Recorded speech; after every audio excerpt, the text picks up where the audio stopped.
Hello guys, कैसे हो आप लोग। आई होप आप सब ठीक होंगे और अपनी पढ़ाई का ध्यान दे रहे होंगे। और कल हमने पढ़ा था क्या 12 से 18 आर्टिकल मूल अधिकार में, फंडामेंटल राइट्स में। तो पहले हमें आगे नहीं पढ़ना है, पहले मैंने जैसे कि पहले ही बता दिया है कि हमें रिवीजन करते हुए ही आगे बढ़ना है। वैसे तो मैं आपका रोज पिछले लेक्चर का रिवीजन करवा देती हूँ, लेकिन आपको भी करते रहना है खुद से। मैं तो करवा ही रही हूँ, लेकिन आपको भी अपने से भी करना है। सिर्फ मेरे करवाने पे नहीं रह जाना है, आपको खुद से भी करना है। तो पहले हम पढ़ेंगे, मैंने क्या बताया था कि मूल अधिकार के लिए, फंडामेंटल राइट्स के लिए हम कहाँ कहाँ जा सकते हैं। सुप्रीम कोर्ट और हाई कोर्ट में डायरेक्टली जाके अपनी बात रख सकते हैं कि हमारा ये फंडामेंटल राइट्स हर्ट हुआ है, इस वजह से इन्होंने किया है, उसके लिए हम डायरेक्टली जा सकते हैं। दूसरा मैंने बताया था कि फंडामेंटल राइट्स को जो है कुछ समय के लिए निलंबित यानी कुछ समय के लिए रोक सकते हैं। क्या कर सकते हैं? निलंबित कर सकते हैं, यानी कुछ समय की कुछ सिचुएशन में, जैसे कि अगर कंट्री का किसी के साथ मैंने बताया था कि इन केस ऑफ वॉर हो या फिर कुछ और सिचुएशन, जैसे अभी कोरोना टाइम में ऐसा हुआ था कि कुछ समय के लिए हमारे फंडामेंटल राइट्स कुछ ऐसे थे जिनको रोक दिया गया था कुछ समय के लिए, सब हरदम के लिए नहीं। और ये रोकने का काम कौन करते हैं? हमारे राष्ट्र, ये जो रोकने का काम जो करते हैं राष्ट्रपति करते हैं, ये भी मैंने बताया था। और प्रतिबंध किन सिचुएशन में लगेगा वो मैंने बताया था कि अगर हमारा प्रतिबंध उस सिचुएशन में लगेगा, हमारा फंडामेंटल राइट्स अगर किसी और के फंडामेंटल राइट्स को हर्ट कर रहा है, तो उस सिचुएशन में हमारे फंडामेंटल राइट्स को रोक दिया जाएगा। कि हम किसी और को, हमारा है इसका मतलब ये थोड़ी ना कि वो भी तो इंडियन है, उसका भी तो फंडामेंटल राइट्स है। हमारा है इसका मतलब ये थोड़ी ना कि हम दूसरे का फंडामेंटल राइट्स नहीं है, उसका भी है, उसे भी उतना ही हक है अपने राइट्स को लेके रहने का। ये मैंने बताया था प्रतिबंध के लिए। उसके बाद मैंने बताया था ये हमने कहाँ से लिया है? यूएसए से लिया है। किससे लिया है? यूएसए से लिया है। उसके बाद मैंने बताया था कि ये जो फंडामेंटल राइट्स है वो वाद्य योग्य है। क्या बताया था? वाद्य योग्य है, यानी कि डिस्कशन के लायक है। डिस्कशन के लायक है, इसे डिस्कशन के लिए कहा लायक समझा गया है कि इस पे हम यानी वाद विवाद कर सकते हैं कि आपने मेरा फंडामेंटल राइट्स को, मेरी जो मूल अधिकार है उनका हनन किया है आपने, और क्यों किया है वो भी बताएगा वो सामने वाला। मतलब हम इस पे बात कर सकते हैं कि हाँ इस वजह से, या मैं पूछ सकती हूँ मेरा आपने क्यों किया है। मतलब ऐसा कुछ नहीं कि इस पे हम बात नहीं कर सकते, ये इसे वाद, इस पे डिस्कशन किया जाएगा कि आपका क्यों हुआ है ऐसा। उसके बाद हमारा 12वां जो है उसमें है मूल अधिकार की जो रक्षा करने का, यानी फंडामेंटल जो राइट्स है, मूल अधिकार की रक्षा का काम किसको दिया गया है? रक्षा का काम मैंने बताया था सेंट्रल, स्टेट, और अगर इलेक्ट्रिसिटी डिपार्टमेंट है वो, जिनका अपना खुद का स्टैट्यूटरी बॉडी है, और उसके साथ ही मैंने बताया था एक रेलवे, ये जो अपना खुद का एक नियम हो, इन्हें कहा गया कि आपको लोगों की जो मूल अधिकार है उनकी रक्षा करने का जिम्मा दिया गया है, ताकि इन्हें कुछ ऐसा मतलब हक है कि अपने खुद नियम कानून, तो नियम कानून आप अपने खुद बना रहे हैं। उसके साथ ही आपको ये भी ध्यान देना है कि जो आम जनता है, जो नॉर्मल पब्लिक है, उसके जो मूल अधिकार है उनका हनन ना हो। हाँ, कुछ ऐसी लिमिटेशन होनी चाहिए जिससे सही तरीके से हर काम किया जा सके। जैसे कि मेरा मूल अधिकार है कि मैं कहीं भी घूम सकती हूँ, तो इसका मतलब ये नहीं कि मैं ट्रेन में जा रही हूँ, ट्रेन चालू है तो मेरा मूल अधिकार है मैं ट्रेन को रोक के, मेरा घूमने का दिल नीचे कर रहा है, मैं उसे रोक के नीचे जाऊंगी, मेरा मूल अधिकार है मैं कहीं भी घूम सकती हूँ। नहीं, वो एक रिस्ट्रिक्शन लगाया गया कि आप उसे रोक नहीं सकते हो। आपका मूल अधिकार है तो बाकी किसका भी तो है ना, इसलिए कुछ लिमिटेशन लगाई गई है कि इसके साथ ही आपको नियम कानून के साथ उनके, मतलब इन सबको ये जिम्मा दिया गया है कि नियम कानून के साथ आपको लोगों की जो मूल अधिकार है उनकी रक्षा करना है। और 13वें में मैंने बताया था कि मूल अधिकार को किन सिचुएशन में अधिकार को सीमित किया गया है। अगर हमारा मूल अधिकार किसी और के मूल अधिकार का हनन करे, मैंने ऊपर बोल ही दिया है कि अगर किसी और का हनन करे अगर हमारा मूल अधिकार, तो उस सिचुएशन में, या फिर मेरा मूल अधिकार है इसका मतलब कि मैं किसी और को मारूं, मैं उसका भी तो मूल अधिकार है, उसको क्या मारने का मेरा कोई हक बनता है? मेरा अधिकार है कि मैं बोलूं, मतलब मैं सामने वाले को बोलने का कोई अधिकार ही ना दूं? ऐसा कुछ नहीं है। वो तो मेरा बिल्कुल ही हक नहीं है कि मैं किसी को ना बोलने दूं, उसका भी एक्सप्रेशन करने का पूरा हक है। और 14वें में मैंने बताया था कि कानून जो है हमारे कॉन्स्टिट्यूशन के हिसाब से कानून के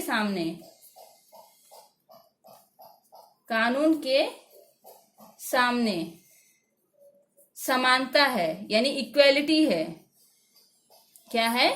इक्वेलिटी। उसके सामने आप ना सीएम है, ना पीएम है, ना राष्ट्रपति तक को भी कहा गया है। लेकिन जब जैसे ऐसे बड़ी पोस्ट पे राष्ट्रपति, अगर राष्ट्रपति के ऊपर कोई कार्यवाही चल रही है, उस दौरान जब उनके ऊपर कार्यवाही चल रही है, तो जब उनके ऊपर कार्यवाही चलेगी तो उन्हें अपने पद को छोड़ना होगा, ताकि वो पद छोड़ेंगे तब उनके ऊपर अच्छे से निष्पक्षता से उन पर जो भी आरोप लगा है उस पर बात की जाएगी, उस पर वाद विवाद किया, उससे मतलब उस पर केस चलाई जाएगी।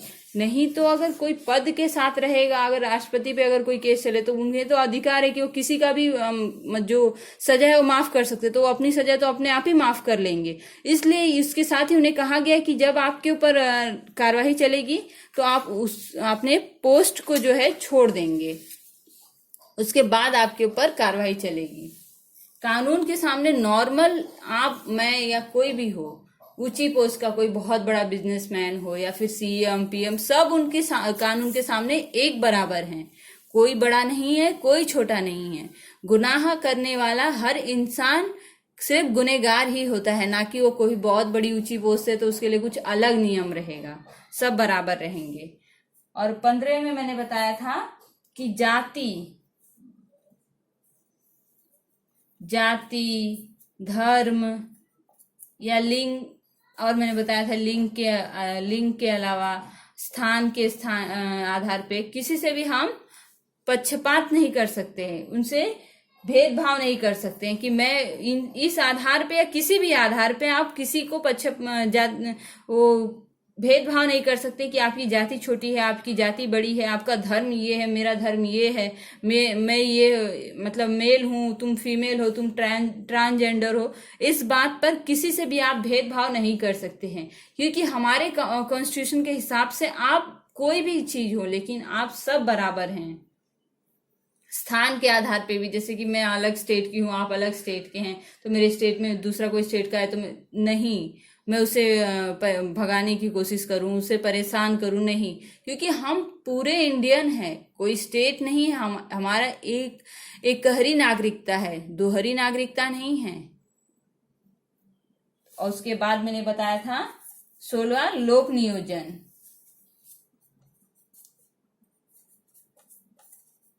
लोक नियोजन में इसमें एससी और एसटी को कुछ आरक्षण दिए गए हैं, ताकि जो जर्नल कैटेगरी है उनके बराबर उनको, जैसे कि ये जर्नल का है, अगर मान लीजिए ये जर्नल का है तो ये तो पहले से ऊपर है और ये पहले से ही नीचे है, ये हमारे एससी एसटी वाले हैं अगर, और इन्हें हम ना अगर रिजर्वेशन दें और तो ये तो बहुत आगे पहले से ही बढ़े जा रहे हैं। और इन्हें रिजर्वेशन दे के हम क्या करना चाहते हैं कि समाज में जो है वो इक्वेलिटी लाना चाहते हैं, ताकि ये और ये दोनों बराबर हों। ये तो पहले से ही बढ़ रहे हैं, इन्हें हम थोड़ी सपोर्ट करें कि ये आगे बढ़ें, क्योंकि ये समाज को पहले से ही, जो ये वर्ग है इसको समाज ने पहले से ही बहुत ही ज्यादा दबाया है और हर तरह से तकलीफ दी है, हर तरह से ये पीछे, इसलिए ये बहुत ही जरूरी भी है कि उन्हें आरक्षण दिया जाए, उन्हें रिजर्वेशन दिया जाए। उसके बाद मैंने 17वें में बताया था कि छुआछूत यानी टचेबिलिटी। क्या बताया था? टचेबिलिटी।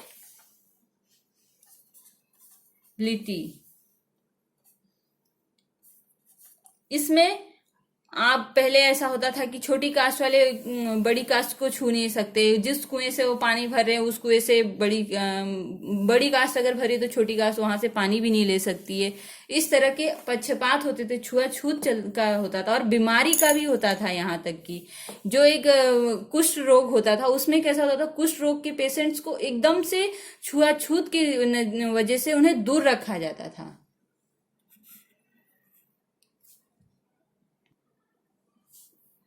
कुष्ठ रोग मैंने बताया जो, उसमें पहले जिनको कुष्ठ रोग हो जाता था उनसे इतना छुआछूत किया, उनसे इतना दूरी बनाई जाती थी जैसे कि वो कोई पाप हो गया है उनसे। कोई खुद अपने आप को नहीं करता है बीमार, लेकिन अगर उन्हें कुछ तकलीफ है, हम उन्हें अगर सपोर्ट करेंगे, इमोशनली सपोर्ट करें, और बाकी डॉक्टर्स हमारे तो बहुत ही अच्छे जो इलाज करते हैं उनसे तो वो खुद ही, लेकिन अगर इमोशनली भी उन्हें हम सपोर्ट करें तो और ही जल्दी ठीक होंगे। तो इसे खत्म किया गया।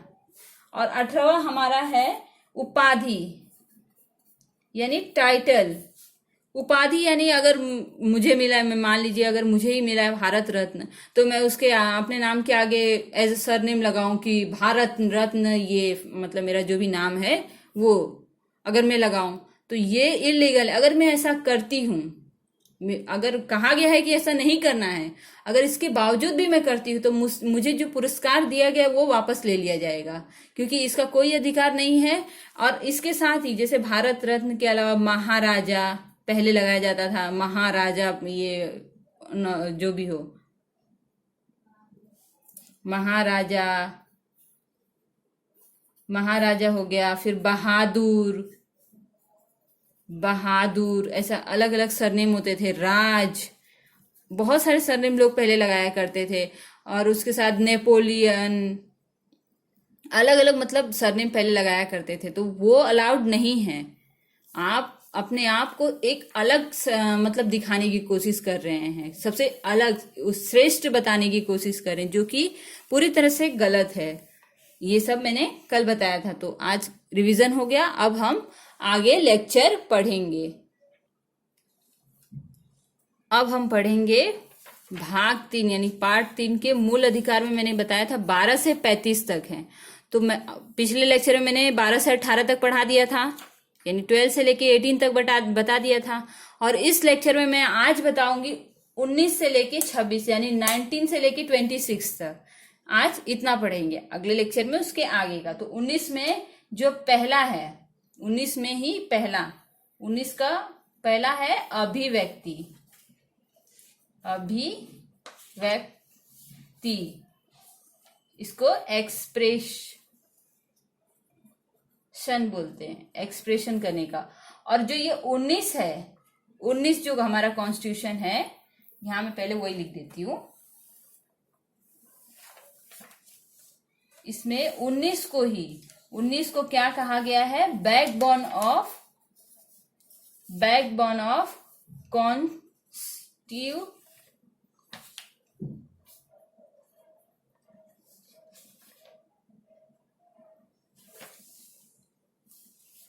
इसे क्या कहा गया है, बैकबोन ऑफ कॉन्स्टिट्यूशन। तो अब मैं बताऊंगी कि 19 का जो पहला है, 19 का पहला, इसमें क्या कहा गया है,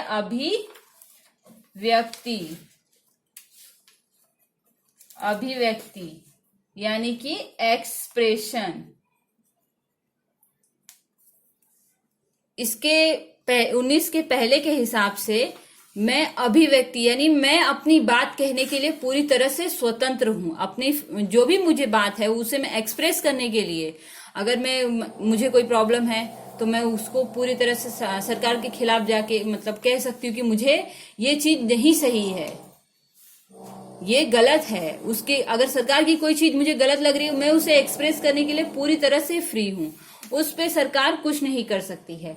लेकिन मैं एक्सप्रेस कर रही हूं, उसके साथ ही वो मेरे जो भी मेरा एक्सप्रेशन है उससे किसी और की जो रूटीन है उसमें कुछ शांति पूर्वक रहना चाहिए, अहिंसा पूर्वक रहना चाहिए, जिससे किसी और को कोई तकलीफ नहीं होनी चाहिए। ऐसे नहीं होना चाहिए कि मेरे एक्सप्रेशन से किसी और को तकलीफ हो, जैसे कि मैं रोड के बीच में ही जाके बैठ जाऊं और पूरी तरह से जो ट्रैफिक जाम हो जाए, जिससे लोगों की जो रोजमर्रा की जिंदगी है, जो रूटीन है, वो डिस्टर्ब हो। वो ऐसा नहीं कर सकती। हाँ, मैं एक जगह पर, एक जैसे कि हमारे देश में मैदान बहुत सारे हैं, जैसे दिल्ली में मैदान है, आजाद मैदान जो है दिल्ली में, उसमें लोग बहुत सारे प्रोटेस्ट करते हैं। तो ऐसी जगह पे ये नहीं कि मैं रोड के बीच में ही जाके बैठ के मैं कहूँ नहीं मुझे तो आजादी है ना, तो मैं तो बीच में ही जाके बैठूंगी। नहीं, तो जो जा रहे हैं लोग अपनी रोजमर्रा की, उनकी भी तो आजादी है, उनको भी तो जीवन जीने के लिए पूरा हक है। तो मेरे एक्सप्रेशन से किसी और को कोई प्रॉब्लम नहीं होनी चाहिए, तो उस सिचुएशन में मेरा एक्सप्रेस कर सकती हूँ। और दूसरा है सभा।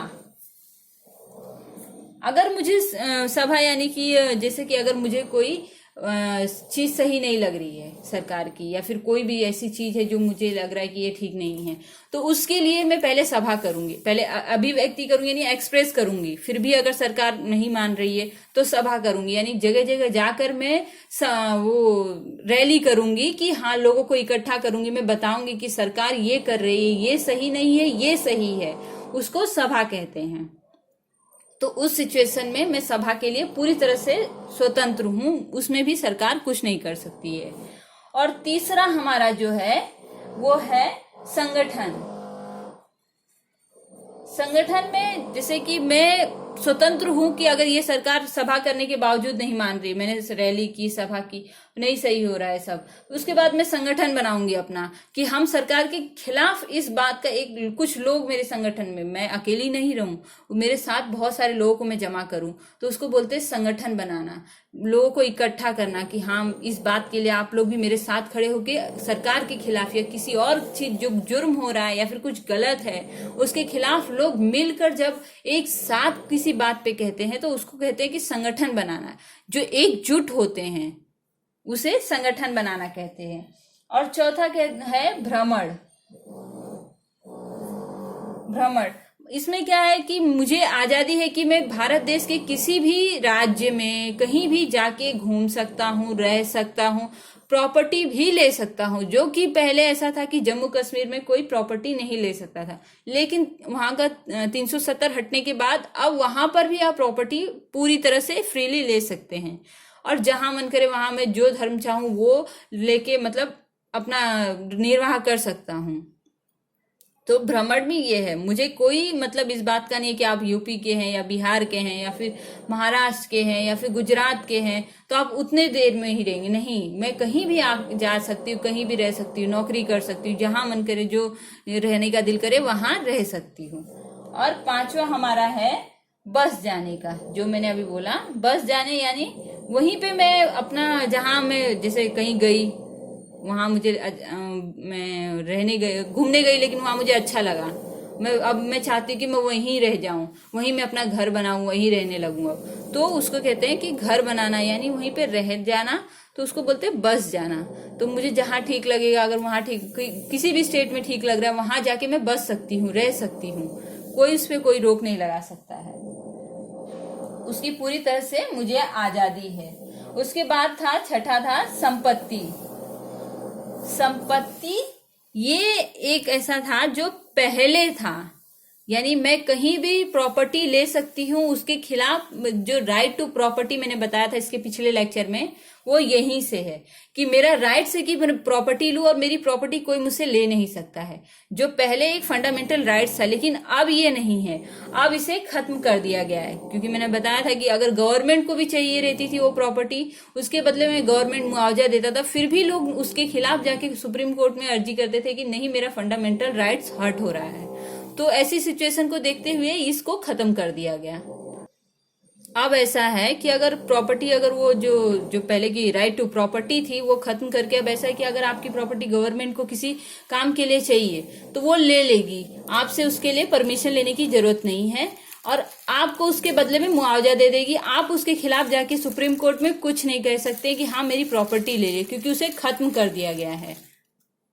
और सातवां हमारा जो है वो है व्यवसाय। व्यवसाय, जो व्यवसाय यानी कि व्यापार, ये एक भाषा है, और एक मैं बिजनेस करना चाहती हूं तो मैं बिजनेस कहीं भी किसी भी स्टेट में कर सकती हूँ, जो कि पहले ऐसा था कि हम जम्मू कश्मीर में नहीं कर सकते थे।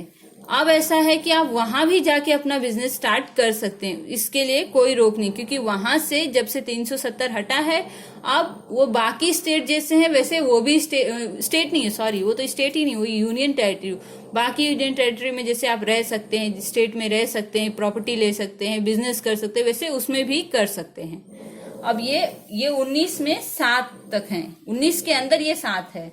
उसके बाद हमारा आता है 20 में क्या है कि गलती, इसमें देखिए 2-3 चीजें हैं कि अगर कोई किसी से कोई गलती हुई हो, कोई अपराध हुआ हो, तो गलती जिस समय हुई है, जिस समय गलती हुई है उस समय के हिसाब से आपको उसको सजा देनी है, उसी समय के हिसाब से आपको सजा देनी है। सजा किस समय की, गलती जिस समय हुई उसी समय के हिसाब से आपको सजा देनी है। और ऐसा नहीं कि जो पहले था, ऐसा नहीं कर सकते कि जो पहले ऐसा था कि ऐसा हो सकता है ना, पहले बहुत सारे ऐसे जगह पे पहले कानून था, जैसे पुराने इतिहास में ऐसा था कि अगर आपसे चोरी हुई तो आपके हाथ काट दिए जाते थे। लेकिन जिस समय सजा उसी समय के हिसाब से दी जाएगी। जो अभी रिसेंटली जो सजा उस चीज के लिए है, वही चीज के लिए आप सजा दे सकते हैं। और साथ में जो पहले कोई गलती की हो लेकिन उसकी सजा मिल गई हो, और अब आप उसमें कुछ अलग नियम हो, जैसे पहले कोई गलती की हो और उसकी सजा आप उस समय ले चुके हो, उस समय उसकी सजा मिल गई हो, सजा जो है मिल गई है, लेकिन अब उस गुनाह की कुछ मतलब, पहले ऐसा था कि छोड़ दिया जाए, अब ऐसा है कि नहीं इनको जेल में रखा जाएगा इतने साल के लिए। तो आप ऐसा नहीं कर सकते कि उस समय इसको तो छोड़ दिया गया था, अब ये सजा ऐसा है कि इसको जेल में रखना है, तो नहीं, उस समय की सजा जो थी उसको मिल गई है। अब इस समय की सजा उसको हम नहीं दे सकते हैं, तो इस समय की सजा जो अब जो गुनाह करेगा उसे मिलेगी, ना कि जो कर चुका है उसे मिलेगी। और उसके साथ ही ऐसा नहीं है कि आपको सजा मिल रही है, आपके ऊपर कार्रवाई हो रही है तो आपको कोई भी मतलब मार सकता है, आपको ऐसे संरक्षण दिया जाएगा। कोर्ट की तरफ से आपको संरक्षण प्रोवाइड यानी प्रोटेक्शन दिया जाएगा कि अगर आपके ऊपर कोई कार्रवाई हो रही है तो इसका मतलब ये नहीं कि आपको मार दिया जाए, या फिर जिसका जो दिल करे आपको जब मन करे जब मारे, जब मन करे जब वापस, जितना मन करे उतना, ऐसा कुछ नहीं है। उन्हें संरक्षण दिया जाता है कि कोर्ट उस बात का फैसला करेगा, ना कि आम पब्लिक या फिर पुलिस करेगी। उसकी फैसला करने का पूरा जो भी राइट्स है वो है कोर्ट को है। किसको है? कोर्ट को है।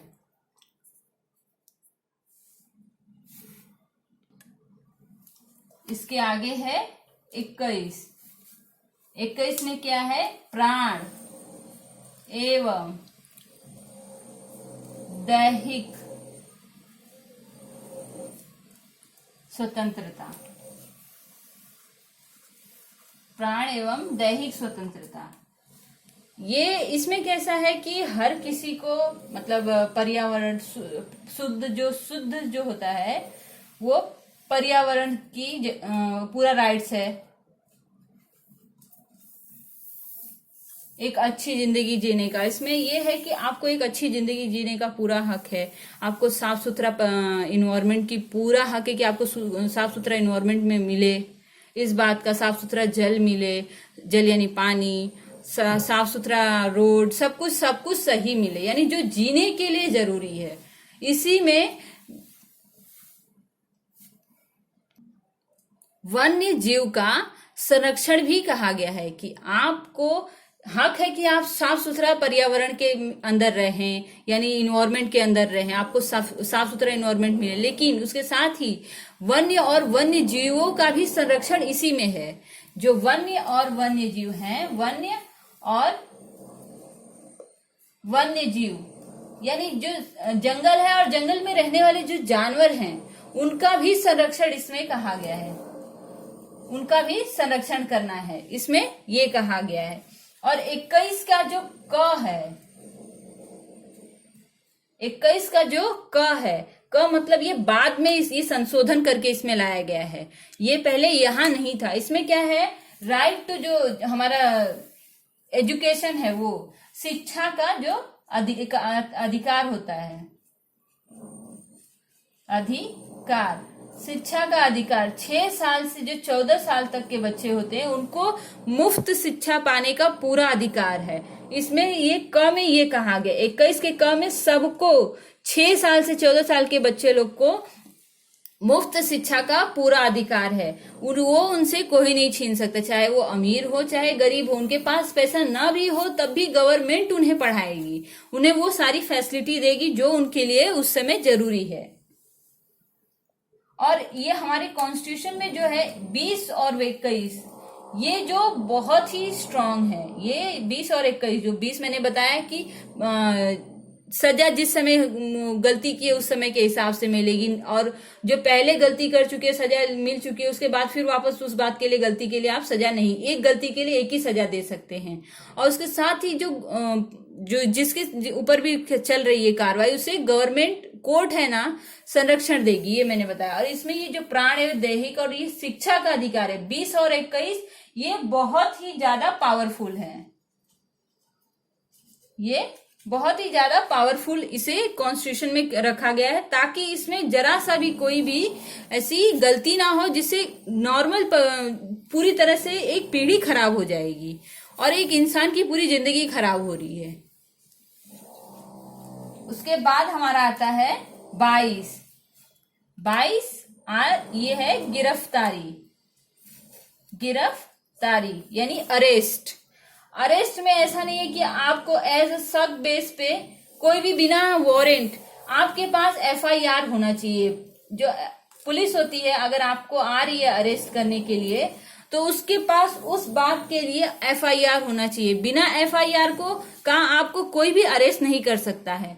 आप उसके पास एकदम प्रॉपर रहना चाहिए उस बात का डॉक्यूमेंट कि हाँ आपको अरेस्ट करना है और इस बात के लिए आपको अरेस्ट किया जा रहा है। और उसके साथ ही 24 घंटे के अंदर आपको कोर्ट ले जाया जाएगा और इस 24 घंटे के अंदर आपका ट्रैवलिंग जो टाइम होता है वो ऐड नहीं होगा। ट्रैवलिंग टाइम को छोड़ के बाकी 24 घंटे के अंदर ही आपको कोर्ट ले जाया जाएगा, ना कि उससे ज्यादा आपको जेल में रखेंगे। पुलिस नहीं रख सकती है इस बात का। उसके भीतर ही आपको कोर्ट के अंदर हाजिर किया जाएगा कि हाँ इसने ये गलती की है और उसके बाद आपको मतलब जो भी आपका बात रहेगा आपको रखने का पूरा मौका दिया जाएगा। इसमें ये पहला एफआईआर और दूसरा 24 घंटे के अंदर, और तीसरा जो है आपको वकील रखने की पूरी आजादी है ताकि आप अपनी बात कोर्ट के सामने रख सके, क्योंकि आप तो अपनी बात कहेंगे नहीं तो आपकी बात कौन कहेगा। कोई तो रहना चाहिए जो आपकी बात आप जो कहना चाहते हैं वो पूरी सही तरीके से और जितना हो सके उतना छोटे तरीके से, क्योंकि कोर्ट में बहुत सारे केस आते हैं। ऐसा नहीं है कि आप बहुत बड़ा कुछ लेके चले जाएं कहानी सुनाने लगे तो कोर्ट तो एक ही केस सुनते रह जाएगी। इसलिए वकील रखने की आपको आजादी है। वो कोर्ट की भाषा में आपकी जो बात है वो अच्छे से रख के आपको जो भी आपने किया है या नहीं किया वो साबित कर सके और आपके साथ पूरी तरह से न्याय हो सके। इसमें ये दिया गया है। और इसमें जो चौथा है मैं यहां लिख रही हूं क्यों बड़ा है, वो है प्रिवेंटिव डिटेंशन। इसका मतलब होता है निवारक निरोध। क्या होता है? निवारक निरोध।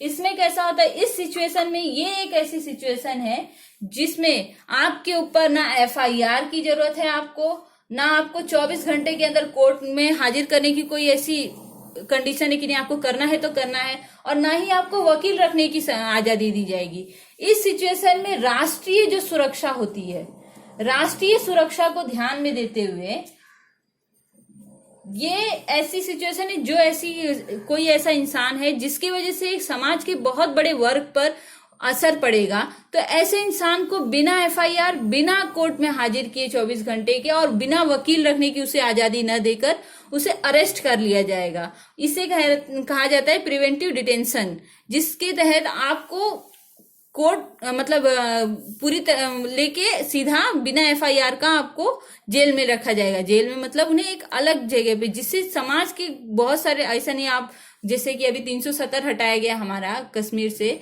तो वहां पर जो नेता थे जो पॉलिटिशियन थे 370 हटाने के दौरान वो ऐसा था, वो ऐसे भड़काऊ भाषण दे जिससे पब्लिक बहुत ज्यादा भड़क जाती। ऐसी सिचुएशन बहुत मारा मारी, बहुत ज्यादा क्षति होती, उसकी वजह से ये वहां पर प्रिवेंटिव डिटेंशन उनके ऊपर लगाया गया और उन्हें पूरी तरह से नजरबंद कर दिया गया, घर के अंदर ही नजरबंद कर दिया गया। ना उनसे बाहर का कोई कांटेक्ट कर सकता है, वो घर में जितने लोग हैं उनसे बात कर सकते हैं, ना उन पर उनसे कांटेक्ट कर सकता है, ना वो किसी से कांटेक्ट कर सकते हैं, उसे कहा जाता है। और ये टाइम कितना रहता है, ये आप कितना कर सकते हैं, ये भी आपके दिमाग में क्वेश्चन आ रहा है कि आप, ऐसा तो है नहीं कि पूरी जिंदगी किसी को रख सकते हैं, नहीं, ये आप 30 दिन तक रख सकते हैं, 30 नहीं, 3 महीने तक रख सकते हैं, 3 महीने तक रख सकते हैं। 3 महीने तक आप किसी को मतलब प्रिवेंटिव डिटेंशन पे रख सकते हैं। अगर उसके बाद अगर आपको किसी को रखना है तो उसके लिए आपको एडवाइजरी जो बॉडी उससे आपको परमिशन लेनी पड़ेगी, और वो एडवाइजरी बॉडी गृह मंत्रालय से परमिशन लेगी कि हाँ मैं इस इंसान को 3 महीने से ज्यादा रखना चाहता हूँ, क्योंकि कश्मीर में जो 370 हटा उसमें ऐसा तो है नहीं कि किसी को 3 ही महीने रखा गया, उससे भी ज्यादा रखा गया। तो उसके लिए आपको प्रॉपर बताना पड़ेगा कि हाँ इस वजह से इनको और ज्यादा रखना पड़ रहा है। उसमें ऐसा नहीं कि आपको मारा पीटा जाएगा, नहीं, बस आपको नजरबंद किया जाएगा कि आप खा पी रह सकते हैं आपके घर में ही, या फिर जहां भी आपको जेल में ले जाएंगे वहां पर आपको बस इतना ही करेंगे, सब कुछ आपको दिया जाएगा, लेकिन आपको किसी से मिलने नहीं दिया जाएगा, किसी से बात नहीं करने दिया जाएगा, जब तक कि ये आप पे लगा रहेगा। इसके साथ ही मैं आज का लेक्चर यहीं पे खत्म कर रही हूं, और अब मैं आपको रिवीजन करवाऊंगी।